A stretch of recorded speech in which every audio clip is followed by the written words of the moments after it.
All right. This is Content Crisis. This is The Shining. I may have got these chords mixed up. Yep. Now this is Content Crisis. This is The Shining. And I'm Tyler, and he's Jason, right? Yep. You are Jason last still? time I checked. Okay, good. I didn't know if you'd changed that. You were talking about changing it. So we're going to do The Shining today. And you want to open up Rotten Tomatoes, or you want to do the, likes, dislikes? What do you want? Rotten Tomatoes is a fun one to open All up right. with, I think. So, what would you say the tomato meter is for The Shining, which is the official critics' reception? So I know, like, back in the day, it was very mixed reception, but then people have kind of normalized it. So I want to go with 91 for Rotten Tomato. 83. 83, okay. And then audience score, what would you say? Probably right about in the same. I'd say like 81. 93. Okay, so I'm kind of swapped there. All right. Yeah. So if we go to some of our reviews, because they're always great. Let's do the bad ones, because those are the most fun. The best. Kubrick sabotages his own thesis in the most knuckleheaded way conceivable. We can't be charged as accomplices in horror when there is no horror. Not a bad point. I mean, because it is more or less the unraveling of this guy the whole time. So, as far as the horror, we have our couple like flashes of like seeing something bad, and then half the time Danny's just kind of like, oh, okay, no, it's better now. So It fits the thriller category probably Yeah. a little tighter than it fits the horror category. Right. There are a few terrific thrills and some eerie moments of dislocation that only Kubrick could achieve, but most of the movie is unfelt, unscary, and bizarrely heavy-handed. It's the first pompous haunted house movie. Oh, man, that's actually really good. Let's read two good ones, and then we'll end on one bad one. The classic Stanley Kubrick film isn't just scary, it is also, in its own odd way, defined by a hopeful perspective on life and death. Interesting. It's an interesting movie, but not the ultimate work in its genre that some expected from one of the great directors. And let's end on a bad one, because of course. Kubrick is a master of visual images, and many of the scenes display his brilliance, but much of the suspense ends in anticlimax, and Jack Nicholson and Shelley Duvall seem overextended in trying to maintain the terror. I see that. I can see that. Yeah. All right. So, what did you like and or dislike about this movie? So starting with likes, definitely covering like the visual stuff there. I feel like I'm just the artsy fanboy now after 2001 Space Odyssey. So now I just anything those really awesome like symmetrical scenes, or any of those like cool hallway pans that they do down. For some reason, there's just the thing in my head that's just firing off, saying that's some cool shit. Yeah. So really love that kind of visual stuff there. I like just kind of the descent into madness, I think is one of the quotes there. Yeah. I just think that's kind of a fun way to watch somebody just kind of break down, even though it's not very gradual. It does feel like it is like pretty quick. Yeah. Descent into madness. He tripped down the stairs rather than taking baby steps. So yeah, I really enjoyed Jack Nicholson in this. And I really enjoyed a lot of kind of like the atmosphere and tension stuff. One of the things I know that had been talked about was like the score. It didn't have as much of a theme as more just like noises, and that was just kind of a different way to have like a music score for a horror movie, was to be more noise focused rather than like musically, having a theme or anything. So I like that. I thought that was interesting. Yeah. But it just, as far as the dislikes for me, it just felt like it took a long time to kind of get to some of that development and just some of the more interesting content. When they're in like that interview section in the beginning and they're just kind of like shooting the shit and there's just all this overly pleasant dialogue and like affirmation stuff there, it just really dragged for me. Yeah. It makes the beginning of the movie kind of tough to go back through. It does. There's a Instagram reel that I see often, and it's like it's a Family Guy scene. And they're all like about to die. They're like up to their necks in water. It's like, I gotta tell you something before we die. I've never seen The Godfather all the way through. And they're like, what? And it's like, yeah, it insists upon itself. What? It insists upon itself. And I gotta say, like, I definitely feel that way with between 2001 and The Shining. You know, those are the only two, like, I mean, Full Metal Jacket, I feel like does a little better, but you know, you could even say at some points there, Kubrick insists upon himself. You know, I feel like it's a perfect description. You know, into my likes and dislikes. You know, so definitely I feel that way about it. Like you said, some of the things are very drawn out.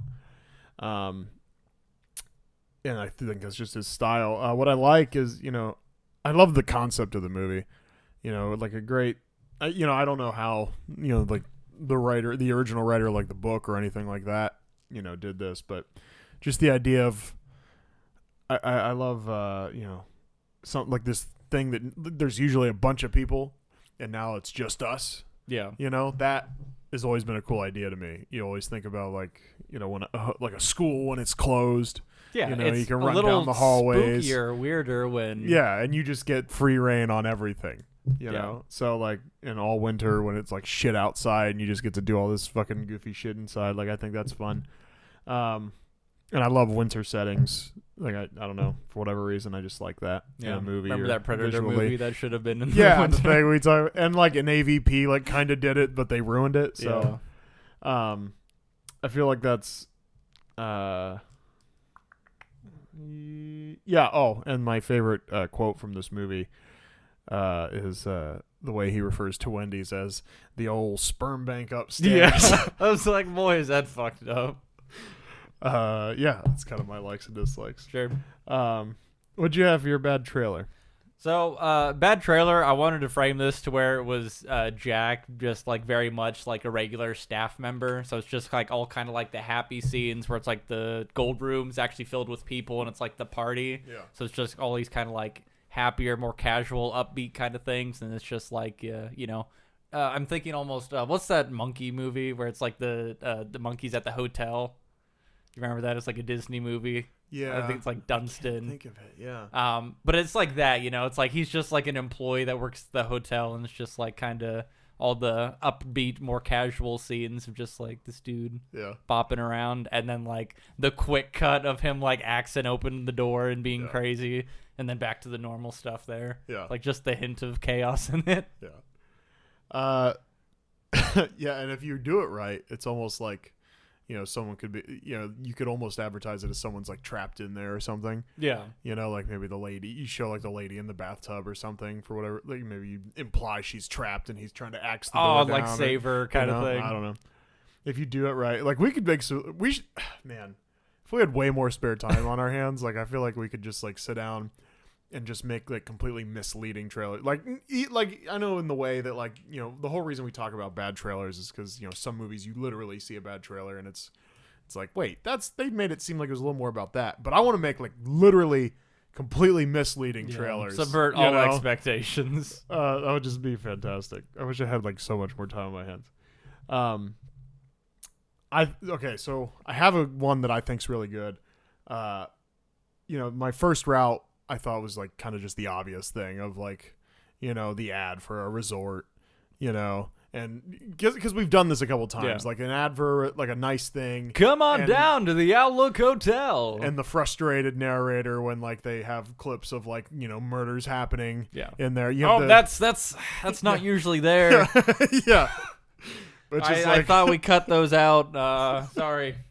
Which is like always a good road to go down, but you know, I want to try to be original. So, what's more original than racism? So for my bad trailer, I said a movie about two racists who want to kill a psychic black man that works at a hotel. So, you know, you have that scene in the bathroom, right? Or, you know, the scene he imagines in the bathroom anyway, right? Where he's like, he's trying to bring, you know, and he says the N-word. And then, you know, he repeats it back to him. And then he comes back and he's like, that cook, you know. And really badly, I just wanted the two of them to go back and forth and keep adding to it. Like, a cook. Yeah, a cook from Florida. A cook from Florida. Yeah, a cook from Florida. And he's also got The Shining. He's a Shining that. Yeah. And then, like, they just keep going back and forth and back and forth. We've been standing here a long time. We got to get back to the party now. Because even the initial, like, that initial exchange where It they felt say so that it was really long. Yeah. So, I feel like the trailer could really focus on the two of them in that part.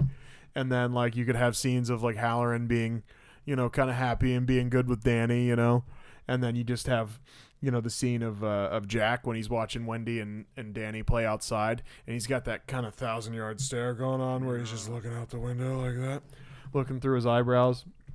And just all the crazy Jack shots mixed in there with, like, Happy Halloran, Happy Danny, them saying the N-word.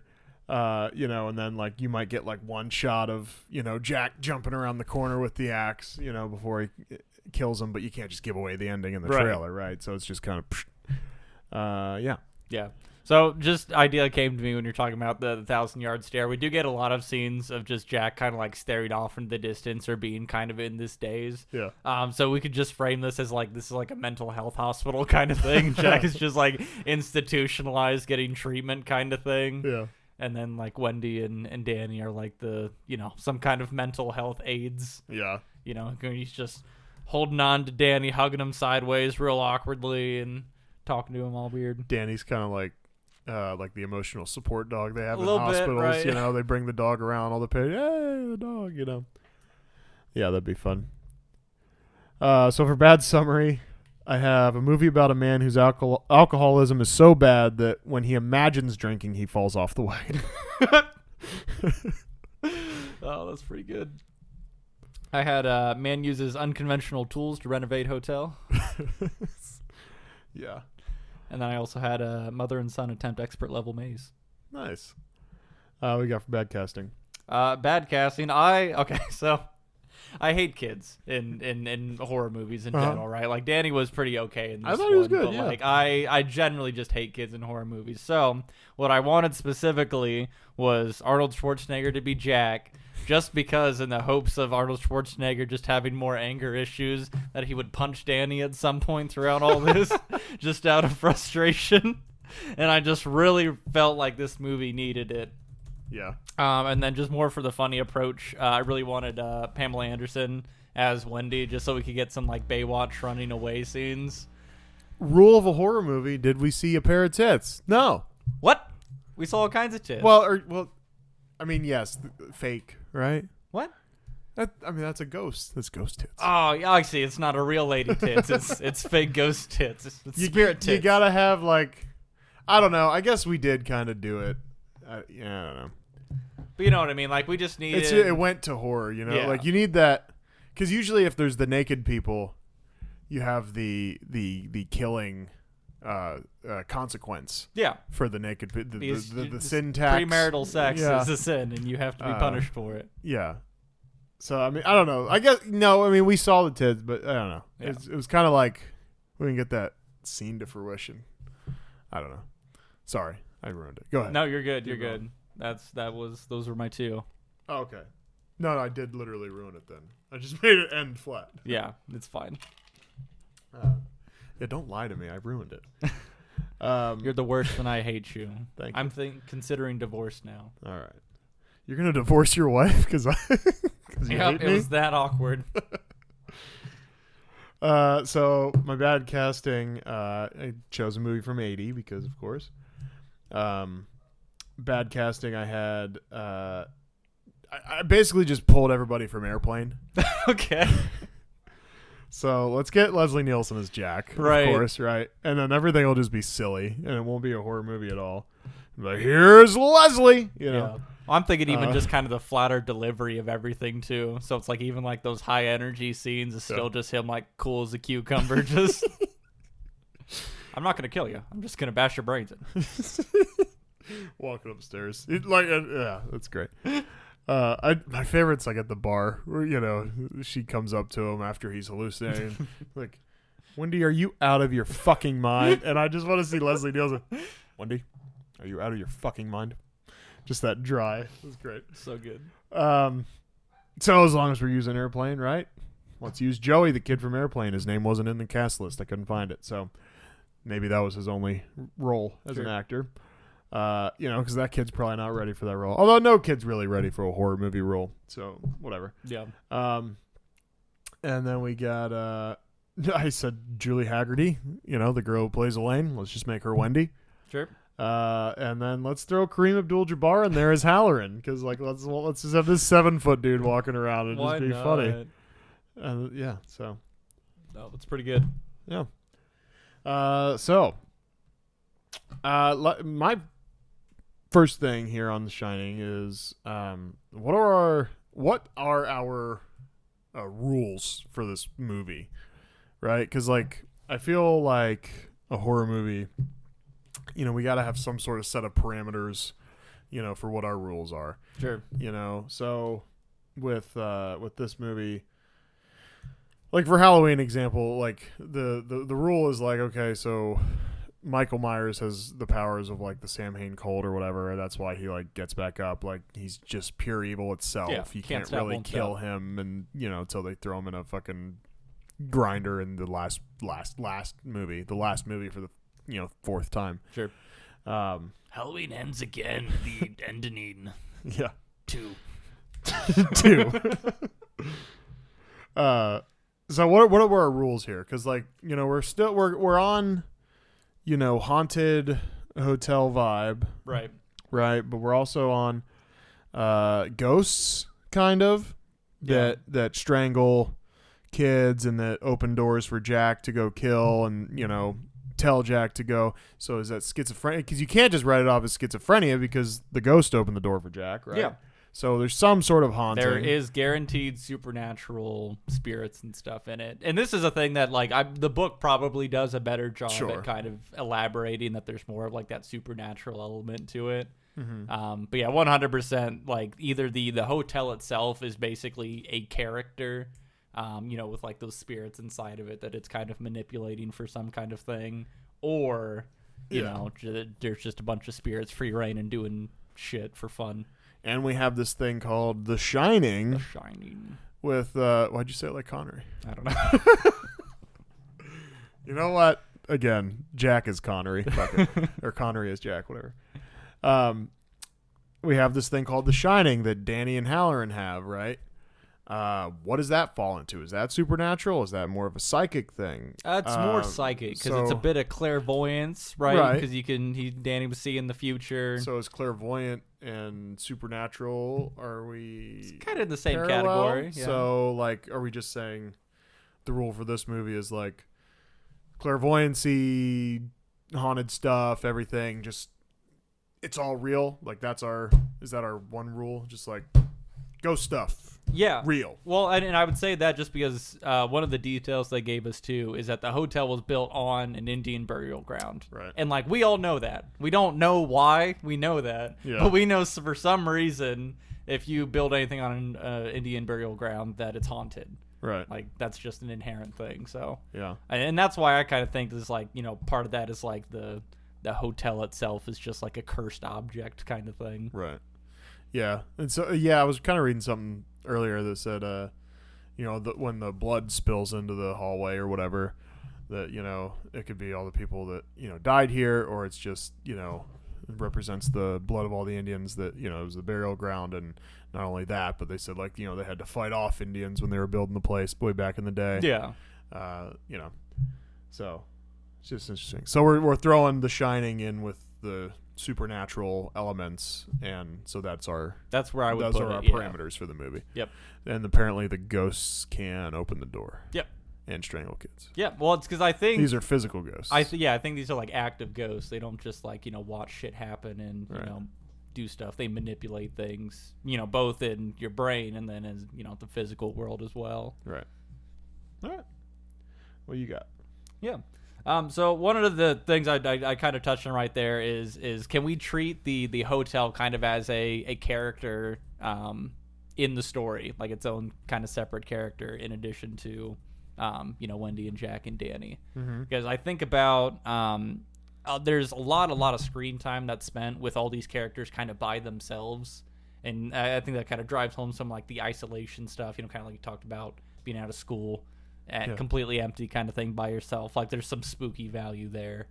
So I kind of think about like if it's less about like these characters having like these scenes by themselves, or if it's more of these characters with like, Danny and the hotel, Jack in the hotel, Wendy in the hotel, because they all kind of interact with things differently, kind of throughout the hotel. So that's just kind of a thought I was having is treating the hotel basically as its separate character that's interacting with everyone.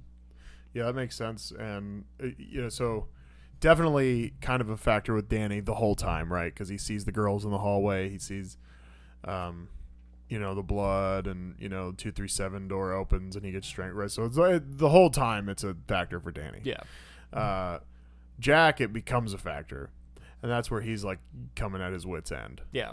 And that's what was kind of making me think that maybe he had a bit of the shining, and that's why he was a lot more like sensitive. Why he was a drinker in the first place, like beforehand. Yeah. Like, right? And maybe because, he didn't have anyone, who kind of like validated maybe that kind of thing. Maybe he had that capability as a kid. Right. And then is just kind of like drowned it out of himself type of Like thing. it and scares him. Like he has premonitions. It scares him. Yeah. Yeah. Maybe just, yeah. Again, the book probably tells us sure, this, it flushes it out way better. It's crazy. Something I was reading. Now, granted, I didn't read the book, so don't don't get mad if I get some stuff wrong. But something I was reading earlier, it said like the book kind of fleshed out like, that it's the hotel that kind of has the effect on you, and so he was kind of like haunted by the hotel, and then he's crazy. And at one point, apparently in the book, he tells Danny, to get away, because the hotel's doing this to him.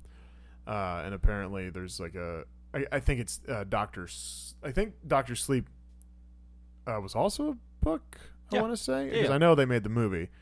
I think that's about like Danny all grown up. Yes. But apparently there's a scene where like Danny is in the book, because I didn't see the movie, the Dr. Sleep yet. So I meant to try to get a watch before this. It just didn't happen. Apparently, there's a part where he is graduating from high school, and Haunted High School. That's a separate movie. Yeah, and so like you see like Ghost Jack there, and he's happy for him and everything. Now free from the clutches of the hotel. And apparently, how Jack dies in the book is a boiler explodes that he's next to. So he makes it back inside the hotel. Yeah. So Jack's breakdown. The hotel's a character for him now. Yeah. Danny, whole time. Wendy, not a character till the end there, where she's like just running around the hotel, just seeing everything, freaking the fuck out. Yeah.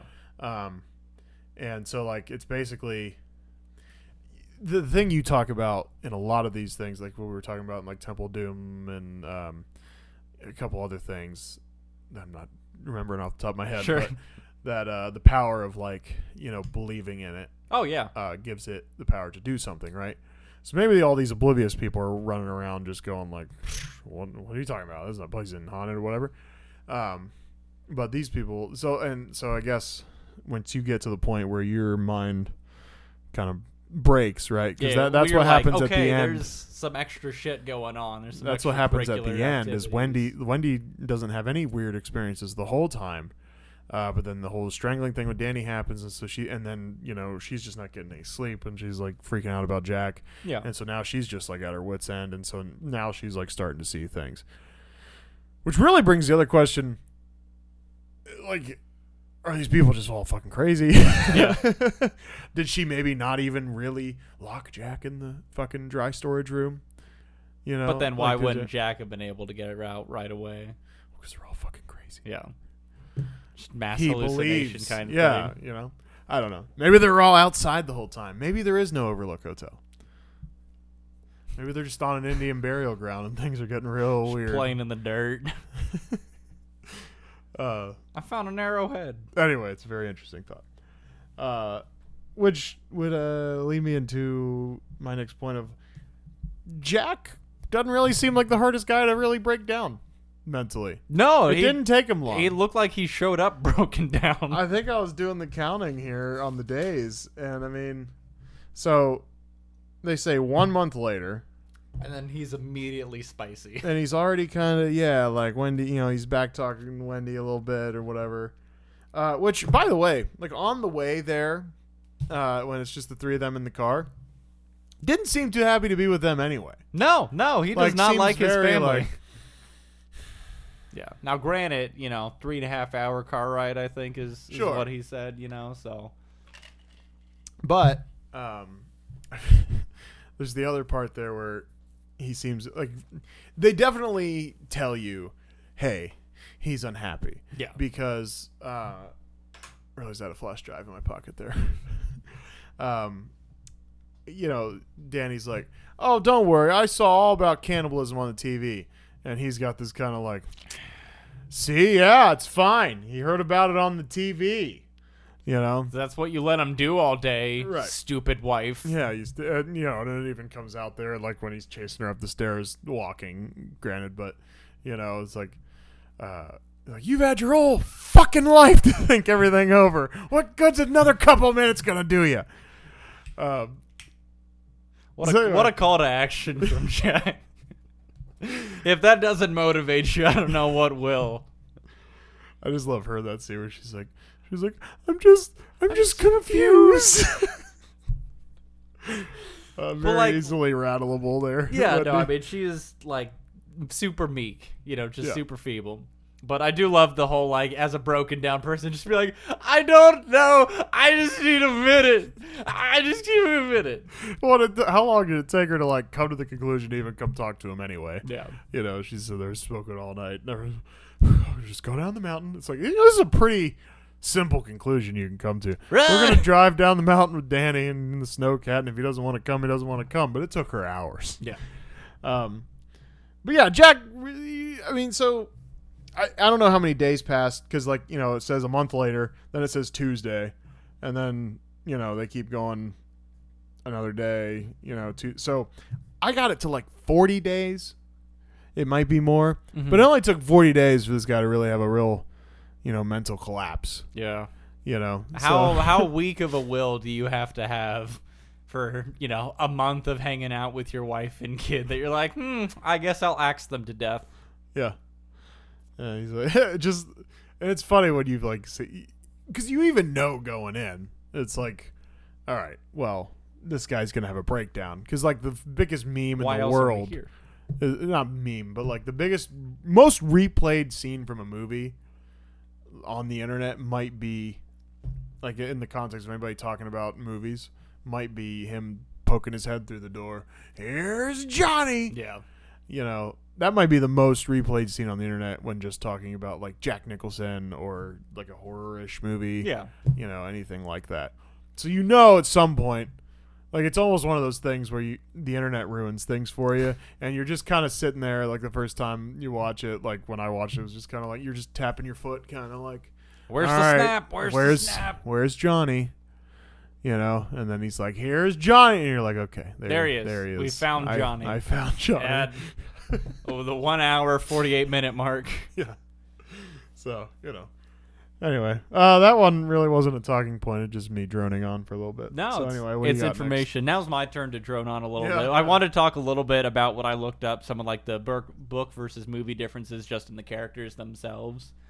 So with Jack, it was a much more gradual kind of descent into madness. Something I felt like we kind of lost out on in the movie with him just kind of starting off spicy and just getting spicier. And tripping down the stairs, as you said. Right. That was the progression. Just dolphin diving down the steps. Is that it was a little bit more gradual, and that we got to see, I guess, kind of these flecks of him wanting to take care and protect his family throughout it. Mm-hmm. And then even what's kind of a bigger thing is around the desk. So he blew up in the boiler room. But when he was still outside, or when he was still chasing Danny, at some point that's where he stopped and was telling Danny to run away. It's he had that moment of clarity kind of come back, and then whatever weapon he had, apparently the spirits beat him with it. And then I guess after that is when he would have run to the boiler room. The spirits beat him with it. Wow. I mean, if they're able to take physical shape in these other interactions, maybe they're punishing Jack for, going against the plan kind of thing. So this version also in the parameters is these version of ghosts are physical. Yeah. Right. So that's an interesting one because It's such weird parameters with the whole ghost thing. Yeah. Well, and I won't discount this because again, this is just kind of me looking things up. But maybe this is the spirits embody him and make him beat himself up kind of thing. So maybe it is still like the non-physical thing. It's just more of like the possession, right? Making him do it to himself. But I mean, we've seen the physical, I guess, effects. With the marks left on like Danny's neck and everything from being choked out. So. To me, I think they're all very physical. Maybe there's an alternate ending to this movie where Jack and Wendy and Danny are all like in 3 hospital beds next to each other because they did go to the hotel and they did all go crazy and then they just had to, be rescued, and so like all the killings and shit are just happening in their heads. Their brains are just fried to shit. Wendy was apparently a lot like kind of tougher and more resourceful and like just not as like weak and pathetic apparently throughout it, which I felt like was just such a tragedy. And now granted, I think something Duvall, what's her name? Sorry. Shelley Duvall. Shelley Duvall. I think she did a good job of portraying like the weak and feeble character. But it is a shame that it seems like the book version was a little bit more of like a stronger woman kind of thing. And then Danny was apparently mostly the same, except the viewpoint from the book was more of Danny's perspective than Jack's perspective. So we see more of like his interpretation and reactions to stuff. And apparently Tony never talked to anyone but Danny. So like in the scenes where he's talking to his mom and everything else, none of those happened. It was always just Tony talking to him, and Tony's supposed to be like his older self talking to him, apparently. Really? Yeah. That's interesting. Because, even the way Danny, talks about Tony, is like, oh, yeah, he's the little boy that lives in my mouth, and when he's not there, he hides in my stomach. Danny's middle name is Anthony. Really? Yep. So that's why the finger's Tony, because it is just him. Nice. That would have been some fun stuff to know in the movie. Right? Yeah. I mean, granted, we were already at like 2 hours and 20 minutes, 30 minutes or something with this one. So, I mean, it drug out, but how cool details that I feel like if we could have abbreviated some of the beginning fluff of our set piece and maybe fleshed out Danny and some of that cool shit more. Yeah, I mean, there's so many things that, maybe we could say the N-word 2 less times and we could explain that Anthony's Danny's middle name, Yeah. I don't know. I don't know. All right, so the other thing I wanted to talk about, and this will probably make you mad a little bit.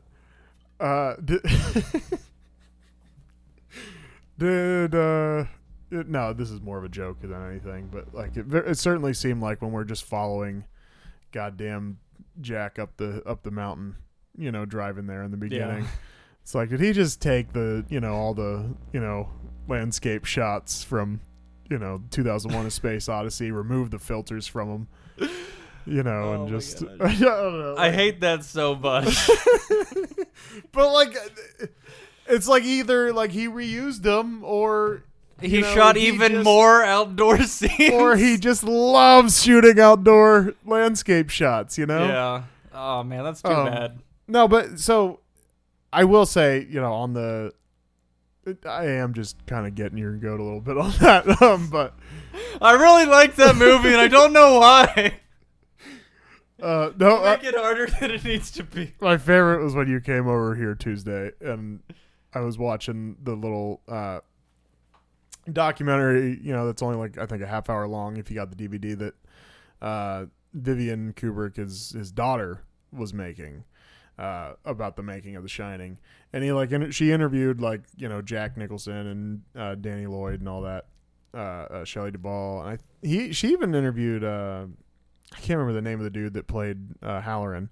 Scatman? She interviewed, yeah. And he was like emotional about it. He was like, I was just so happy to work with good people, and I was like, wow, he's really touching. I mean, that's cool. Big emotions. Yeah. I was like, wow, that's interesting. Because like Jack Nicholson is like just ice cold, just seems unaffected by anything. It's an interesting little thing if you find it. I do suggest it, even though it is kind of like, oh, we're watching Jack Nicholson brush his teeth, and then he's telling her, hey, I gotta take a piss, so I'm gonna shut the door now. it's interesting, though, nonetheless, of seeing the behind the scenes, because back to Kubrick, he's very, very short with Shelley Duvall. Yeah. Like, very mean to her. But just in all his, he's very, like, hands-on director. Like, he has Jack up against the door kind of doing those lines, and he's laying, underneath him with the fucking, his little camera, seeing how the shot will look, and he's like, hey, okay, do you think you could kind of look down a little more? And it's just, I don't know. It's very interesting the way, like, his vision for things. Yeah. Well, it's because to him, this is, a piece of artwork, and he's got to have everything look exactly the way it's supposed to be. And, it's his job to manipulate it and manipulate the people into doing exactly what you needed to. And maybe that's why he was so fucking mean to. He was very. It was funny at times. Like, I mean, because there was a top part where he was talking to her about her lines. She's like, you gotta not jump after every sentence he says. I mean, it just looks fake, Shelley. I mean, it looks fucking fake. And she's like, well, no, I just thought, no, it does. Yeah. And it was just like, very like, it's like, God damn, shut up just, like, and do what I tell you to just do. talk to her. Jesus, why are you being such a dick? And like, just as an aside, it is bad shit to me that it's like the Razzers Award or whatever. It's like the worst film. Razzies, yeah. So it's like the worst film. The worst Brazzers actor. Awards? Yeah, you remember the Brazzers Awards? Where, no, I don't want to name too many actors there. But, like, she got worst actress for this. Oh, really? Yeah. And I'm like, that's too much. Like, it might be a little too much. I can understand, like maybe you didn't find that the most phenomenal thing, especially if you had probably read the source material, right? With her being kind of a stronger character and that being the way she's portrayed. Like, maybe you'd be upset, but, like, worst actress out of that year, like one of voted for one of the worst actresses. I was like, that's way too brutal for her. I think so. Yeah, I mean, I still think she did a good job. Yeah. Because I mean, it's no fault of her own. Because if you're just saying, like, she didn't portray the character from the book well enough, sure, but that's not how she was directed. You know what I mean? Like, Kubrick has her playing a whole different character. To act any different way, but yeah, she is Stanley Kubrick's Wendy. Yeah, my favorite part from that little doc though is like, he's like, okay, action, Wendy, and, he's like, and they're like waiting for her to come out the door. And it's really funny because he comes up there and he's like yelling at her. He's like, God damn it, Shelley! Like, look, he's like, action, Wendy, like every fucking time or some shit like that. And, it's funny because she's, like, kind of, like, peeking out from the door. And then, like, she brings this hand out. And she's got the big knife in it. And it's just, like, she's just kind of, like, pointing with the knife and everything. It's just so goddamn funny. Yeah. Well, it's funny, too, because any of the scenes that she had with the knife, like, it was the most not important part about whatever she was doing. Like, it was just always, like, running down flapping the hall around with her. It was was almost comedic. Also, I think it's, like, a bread knife, right? So, like, it's not... There's nothing damaging that thing's going to be able to do outside of being able to cut a loaf of bread. Or Jack's hand when he reaches in. That was lucky. Yeah. I think he got a splinter when he was reaching in, and that's probably what happened. There's a continuity thing there. Did you notice? So he chops the door. He chopped. So, door has like a 6-panel door, right? Mm-hmm. So he chopped the one panel on the right there, and it's all split open and everything. And when he reaches his hand in, she cuts his hand. Anyway, I'm getting the continuity right. I see. Okay. Right. And then we cut away because we hear the snowcat outside. And then we cut back and it's Jack and he's got his fucking looking through his eyebrows thing, outside thing, right, going on. And the left panel of the 6-panel door is just gone. Where it was completely intact before. Yeah. And just the right one was chopped away. And then the left one looks completely cut out like someone did it perfectly with like a saw, like rather than just an axe. So I just thought it was a funny continuity issue there. Just like in why the scene change, in a moment of lucidity, Jack got out his straight edge and pencil and marked out some He lines. was like, oh, there's a circular saw on the night table. Son of a bitch. What am I doing? This is silly ghosts getting me all wound up. So anyway, continuity issue there. Yep. What do you got? So I wanted to talk a little bit about just some of like those cool scenes, those really like symmetrical kind of ones there. I always look at those as kind of like those pieces of art. We had the really cool one where it's like Jack typing in the lobby. There's like the big lobby, the big stairs that go up there, and he's just sitting there in the middle typing it, and it's just this cool, kind of slowly coming in on him. Yeah, like it just that is to me is just like such a really cool kind of like tone setting, especially I think into that scene coming after, just when Wendy comes in and he just like chews the shit out of her for bothering and being alive. So why don't you start right now and get the fuck out of here? Yeah, it's so bad. But like scenes like that, like I'm very, very much in love with those, where it's just like those really coolly symmetrical ones. And then when we got into the bathroom in the gold room, when he was tripping and seeing all the people and stuff there, like the red and white contrast and everything, looked very 2001-esque. It did. Like that was kind of a thing I thought I remembered more out of this one, was just kind of like those really higher contrasts, like just that specific type of color palette use. That I don't know, for some reason I just thought was more throughout this movie. But I really loved just that room, because to me that just felt like that was a Stanley Kubrick room. Yeah. But any other ones you saw that was like just, the set piece alone was just cool?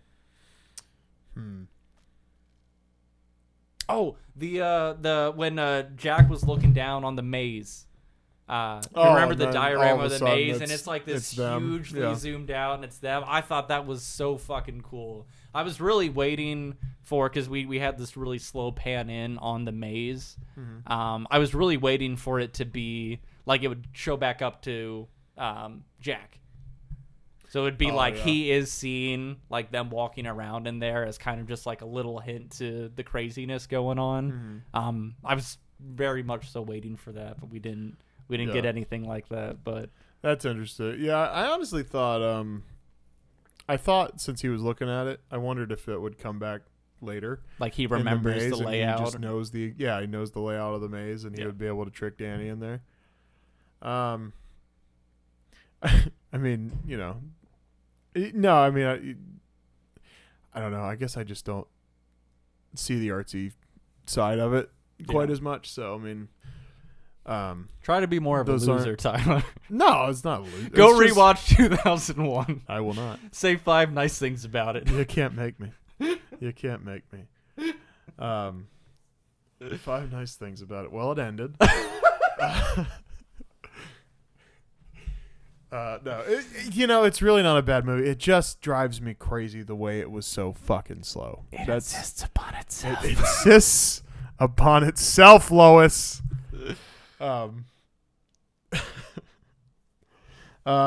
from that documentary, I just thought it was interesting. That none of that was like apparently on the side of the house.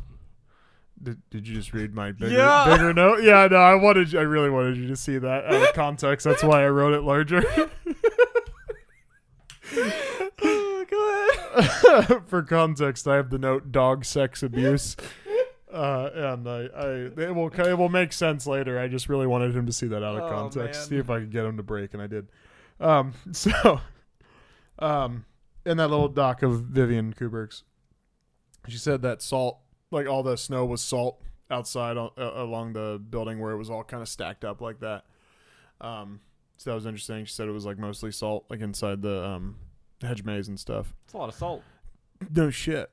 I wanted, it seems like ice and water would be cheaper to make, but I don't know. Maybe there was a salt mine nearby. Yeah, I don't know. Buy in bulk. We need 3,800 tons of salt. Just dump it on this hotel.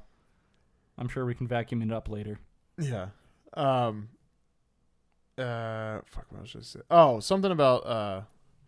Now this was something my wife read because she was watching the little doc with me, and then she was like, oh, it says here they had Danny convinced the whole time that like the Danny, because Danny's his real name. Mm. Like he didn't know he was in a horror movie. They kind of kept him like insulated from any of the scarier side of it, which is it's kind of nice. Yeah. Probably easier to work with a kid who's not scared of the fake scares. Yeah. Right. So that's interesting. Just a couple of things from that. And also, Jack Nicholson likes to brush his teeth before he returns to set. Okay. I just thought it was funny how much time she spent on Jack Nicholson. She's like in his dressing room and he's ordering like rice and noodles. And Yeah. Do you think how old It's was she at the time of this? she film? said she was 14. Ah. So there's My there's remaining your obvious comments are motivation. nullified. There's your obvious motivation there. Yeah. So I'll go ahead and get to my dog sex abuse note. So apparently this is something I read in an online article of like the symbolism, right? So apparently Danny at one point had this like plush dog. And later he doesn't have it or whatever, but then Wendy, when she's having her like break and she sees all the haunted shit around her, Yeah. and she walks up that one hallway and there's that dude with like the dog outfit on, His butt and flap he's open. and he's like blowing some suited waiter dude or whatever. Apparently that guy's supposed to represent Jack and the dog's supposed to represent Danny, and it's supposed to be implied that and it's an interpretation too. Sure. Because they've never let on. Like, I guess Kubrick never, like, said, like, oh, yeah, but... Just an implied abuse. It's an implied, like, oh, Jack sexually abuses Danny.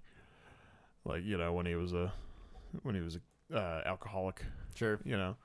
And so that's living in the hotel. But then, like, other interpretations could also be that, just a bunch of sexual wrongdoing taking place in the hotel. Yeah. Which I honestly think it's more that. Like, I don't know. It seems like Unless if that we was had- a theme, Yeah, like they would unless we heavy had seen a hand lot that a of little more. other like interpretations of like Jack's abuse that was experienced by the others, Yeah. like maybe something like that. But I don't. Yeah, so I thought that was a funny implication there, the whole dog sex. But the main point of that note was to get you to read it. And Dog sex abuse. just want to know what the fuck was going on. Yeah. On the topic of Danny, also, just one thing that drove me crazy is he's supposed to be quiet, getting the fire engine in that one part when Jack ends up, just telling him, "Come here and let me talk to you" and all that. Yeah. If you're trying to be quiet, there's no one here. Why even shut the apartment door? That was like the only thing I could think, and then I was like, yeah, that's probably me being crazy, and my wife was watching it with me that second time, and then she's like, well, don't shut the door. And I'm like, yeah. So anyway. Force a habit. Yeah, I guess. Anyway, you got anything else? Nope. That's it for my talking points. Cool. Trying to just go through. I think my favorite scene is the whole him writing the red rum on the door, and then just going red rum, Red rum! red rum. Red rum! It's one of those sort of more uncomfortable scenes, Yeah. Yeah. Yeah, the last thing, I don't know that I kind of had like some of my horror grading stuff I wanted to talk about, but I don't know if we want to talk about it on the end of this, or should we make it its own thing? Probably make it its own thing, because then we Okay. can maybe retrospectively be like, for example, if we were looking at Yeah. a movie we've already talked about, we could do this, or another movie we've done about. Yeah. So So you we make it- can throw it in like on a midweek thing, like after October, Yeah. once we're done. And then maybe next year we can actually use it, or if we do any horror in between now and then. Yeah, that makes sense. But yeah, kind of the idea is I'd like to get us with a kind of a grading sheet, for all the different genres, because I know I've mentioned this before, but like, Tyler hates rating things. I just hate like the out of context rating, you know what I mean? Like all the movies are like on the same like 5-star scale, and you get like pretentious people that don't understand what a fucking comedy is, or like, not my kind of comedy, so I think it gets 1 star. And it's just like, well, yeah, but is it a 5-star fucking comedy? Like This movie don't is a say- 1.5 star comedy. if for I sure. hand you an apple and you say it's a terrible orange, like that's not rated on a scale made for apples. Yeah. Apples and oranges, man. That's where they get that. I don't know. It's probably not where they get that. Yeah. No, that is all my shit. So, cool. So hit us up on the Constant Crisis Hotline, yahoo.com, Twitter, Constant Crisis 1, Instagram, same deal. We try to post clips and everything on there. And follow Spotify, YouTube, Apple, whatever. And thanks for listening, and goodbye.